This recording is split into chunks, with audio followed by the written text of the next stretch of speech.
Le monde se divise en deux catégories. Ceux qui ont un pistolet chargé et ceux qui creusent. Toi, tu creuses. Deux catégories. Toi, tu creuses. I might jump an open drawbridge or Tarzan from a vine. Cause I'm the unknown stuntman that makes Eastwood look so fine.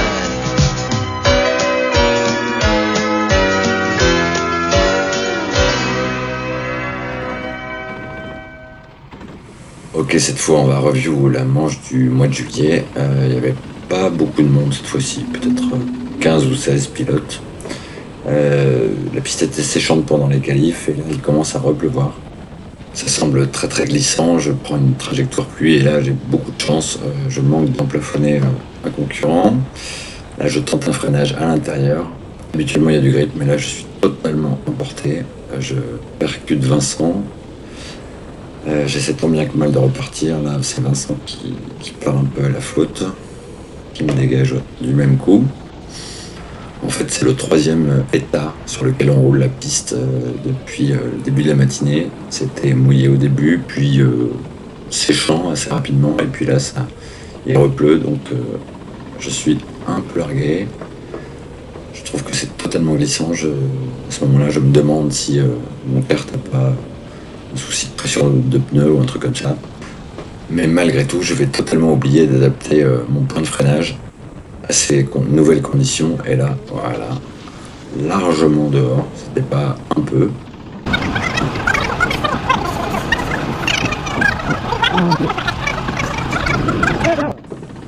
Donc je sais pas trop comment j'ai réussi à sortir mon kart du bac à gravier, mais j'ai réussi. Donc la pluie, on voit, continue à tomber, et là, en fait, je suis totalement largué, voilà. C'est-à-dire que j'arrive même pas à prendre les trajectoires pluie. À ce moment-là, j'ai l'impression d'être sur de la glace. Je ne comprends pas du tout comment réagit le kart. Voilà, là, je manque de le perdre alors que c'était juste un petit coup de frein pour pivoter. Voilà, donc là, je suis au ralenti devant la terrasse et malgré tout, j'arrive pas à motricer. Ici, le passage en trajectoire pluie se passe à peu près normalement, même si je suis quand même éjecté très très loin à l'extérieur. Ici j'arrive à freiner à peu près efficacement à l'intérieur, mais j'arrive avec un tout petit peu trop de vitesse et on voit comment je perds le contrôle totalement. Ici c'est sur des œufs et là j'arrive pas à rouler droit. Voilà, je perds la motricité alors que je suis quasiment en ligne droite. Voilà, et là la special touch, voilà, fromage et dessert, sauf que là je reste pied dedans. Et j'arrive à traverser les ennuis finalement sans perdre trop de temps. Et je trouve même une trajectoire bien rectiligne pour passer l'enchaînement. Super. Bref, bon, de toute façon, tout ça n'est pas très sérieux. Donc là, il s'est pas passé grand chose. J'ai doublé pas mal de retardataires puisqu'il se trouve que dans cette manche, il y avait pas mal de non-habitués. D'ailleurs, voilà, on en aperçoit un. Et là, on est quasiment à la fin de la course et il y a Louen qui me redépasse tranquille. Et effectivement, la piste a évolué. On retrouve des trajectoires un peu plus sèches. Sauf que moi, j'étais en train un peu de m'ennuyer sur des trajectoires qui ressemblaient globalement à des trajectoires pluie. Et là, en fait, je suis un peu piqué au vif de la façon dont il m'a dépassé. Et là, je me dis que je vais tout simplement essayer d'imiter cette trajectoire et voir si j'ai la possibilité de remonter sur lui.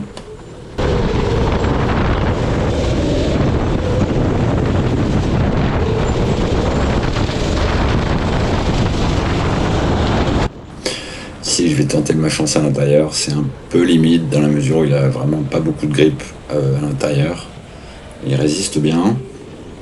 Là, comme il était à l'intérieur, je vais passer un peu plus vite que lui. Malheureusement, je vais le toucher légèrement, ce qui lui donne un petit élan supplémentaire. Et à ce moment-là, je me dis que c'est cuit. Pourtant, dans la parabolique, je me rapproche. Et là, je me dis que je vais essayer de faire exactement le virage qu'il a fait quand il m'a dépassé. Et ça passe. Effectivement, il y avait du grip. J'y serais jamais allé tout seul si je l'avais pas vu. Mais bon, ça me permet de le repasser et de terminer quand même 8ème sur 15 ou 16. Enfin, quand même. C'est pas que ça soit une place extraordinaire, mais Vu que je suis quand même sorti 2 fois, c'est pas si mal.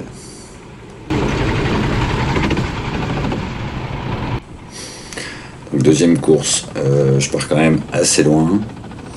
Et là voilà, bon bah on a tout de suite compris quelle allait être la texture de ma course.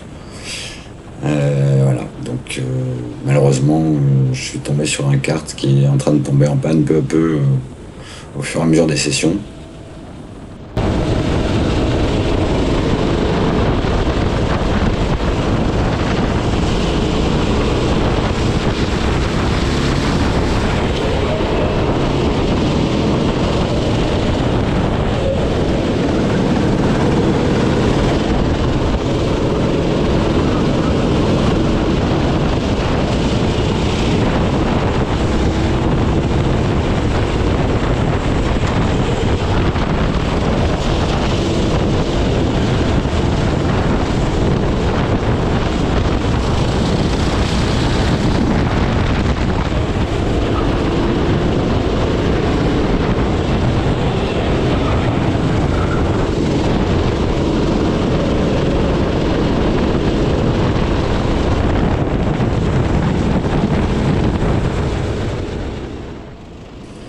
Donc sur le début de course, j'arrive à faire un peu illusion sur les parties sinueuses et à me rapprocher du peloton.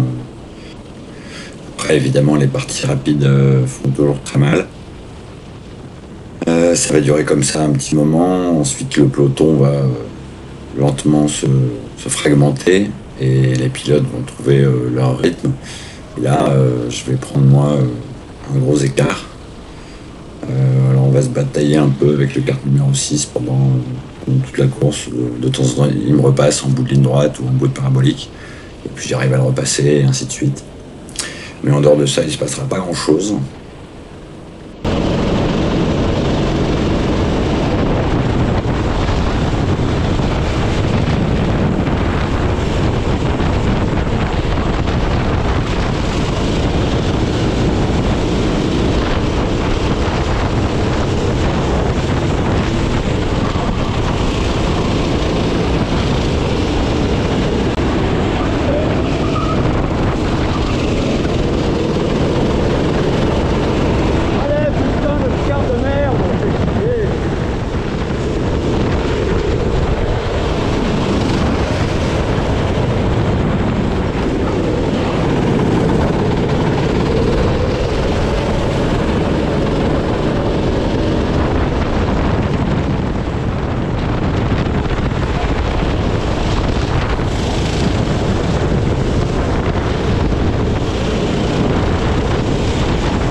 Voilà, après m'avoir doublé une fois de plus en bout de ligne droite, je vais passer l'enchaînement un petit peu plus vite que lui.